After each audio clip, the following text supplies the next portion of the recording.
Mateer, 21 for 34, 270 in the win, 24-13. Pretty good, look, I will give Bryce Underwood some credit here. 9 for 24 doesn't look like a great stat line, but again, we're talking about a true freshman going into that atmosphere, and I thought he did do some things pretty well in this game. I'll just give you the floor, Matty, and take wherever you want to go. I mean, it's a 24-13 football game against, I think, a very good Oklahoma defense and a really well-coached, disciplined defense. Man, I was very impressed by Bryce Underwood. Even the way that he handled, right, Haynes on the sideline. Right, didn't shy away from it all. Got right in there. Right, was explaining his piece as why he did what he did and why he wasn't getting Haynes the football on some of those RPO looks. So I like the leadership in that sense. He's going to watch this film, and unfortunately, he's going to be very disappointed. There's going to be 3 or 4 plays that he missed in this opportunity, which is unfortunate, but.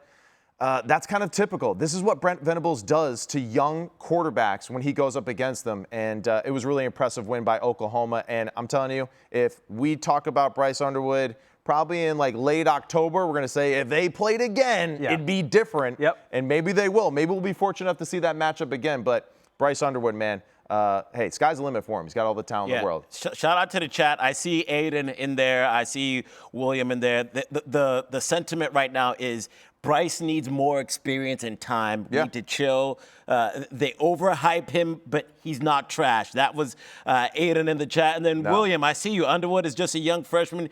He will figure it out eventually. But there are some concerning numbers when you look at his performance overall. Bryce Underwood went 0 for 8 against the blitz. With Oklahoma, it's the most that we've seen without a completion from a Michigan QB in the last 15 seasons. And then he only completed 9 of his 24 passes. That also is not great. That's the worst that we've seen from a Michigan quarterback. But look at these clips right here. Look at these clips. You know? Exactly. That's what I was going to.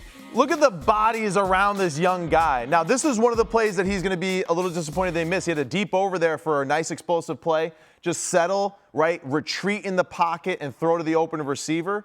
But that's the beauty of a guy like Brent Venables, man. Yeah. Just all the different things that they do on the defensive front, the mixing of personnel, right, different looks. And they were very aggressive getting past that Michigan offensive line consistently, playing in the backfield, making a lot of those RPOs and some of those quarterback design runs very difficult for Bryce to make the proper decision. So just a constant blitz and pressure the entire time. It's like a basketball team that does a full court press. Fair. That's really what it was. So for a young player, it's tough to handle. That's really smart from Brent Venables when you think about it. Obviously, you have a young, inexperienced quarterback going for the first real road test against this Oklahoma defense. Right. I mean, this is how many times they blitzed him in the first half, and they basically got to him every single time. 3 pressures, 4 blitzes, and with a quarterback like Bryce Underwood, I mean, he just turned 18 2 weeks ago, so he's trying to play fast in his head and be faster. So therefore, I saw a couple of times in the game where the ball came out with a little extra oomph, which at times can make it harder for your receivers to catch. There were some throws where if he had just a little bit more touch, maybe there could have been a play made on the ball by the receiver, but he does need more time to develop, and we're going to see that. But on the other side, Mateer now. Here's a fun fact with Mateer that I just saw from our boys in the Stats and Information group for ESPN. So he entered the day 16-1 to win the Heisman, tied for the 4th shortest odds. Now he is 9-1 with the 2nd shortest odds behind Garrett Nussmeier. Mateer is looking like a Heisman favorite if he keeps this up, Matt, because, I mean, we talked about him looking like Johnny Manziel out there. Mateer is one of the most exciting watches in college football this year. He really will be. And I think it's just because he plays dangerously, all right? He really does. He toes the line every single time he drops back. You're just like, man, what is he going to do? His athleticism, his ability to throw on the run, the throw to Satania, I mean, was absolutely ridiculous. Longest streak with a pass TD and a rush TD, 8. I mean, that's a pretty good list of people right there. I'd say so, Lamar Jackson twice. All right, so that just shows you how much of a dog he is. And he's right there with him. Like, it's ridiculous. Yeah, it really is. But yeah, John Mateer, I really like this offense. Arbuckle, the way that he designed this offense too around his skill set is extremely impressive.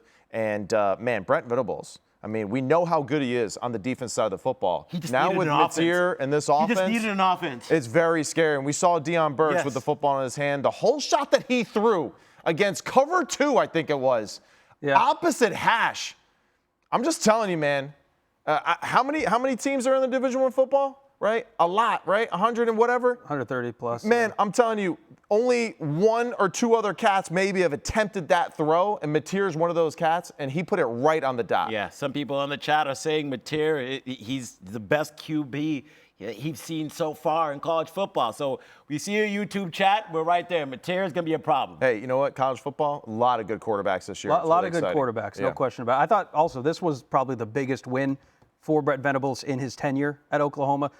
Things were not going great. 2 losing seasons in 3 years there. And I also thought, big picture, real quick, this was a big win for the SEC. As much as we don't want to really, pit those 2 conferences together, though, that is the biggest rivalry off the field right now between the SEC and the Big Ten. So with Ohio State beating Texas, with Florida losing, Alabama losing, this was a big win, I think, for the conference that just means more. We appreciate you making us look good. That's here that's all I'm doing. I'm just trying it was a tough day. Trying to help us, trying to help everybody out. By the way, your volunteers look really good as well. We'll talk about them in a little bit. Damn right.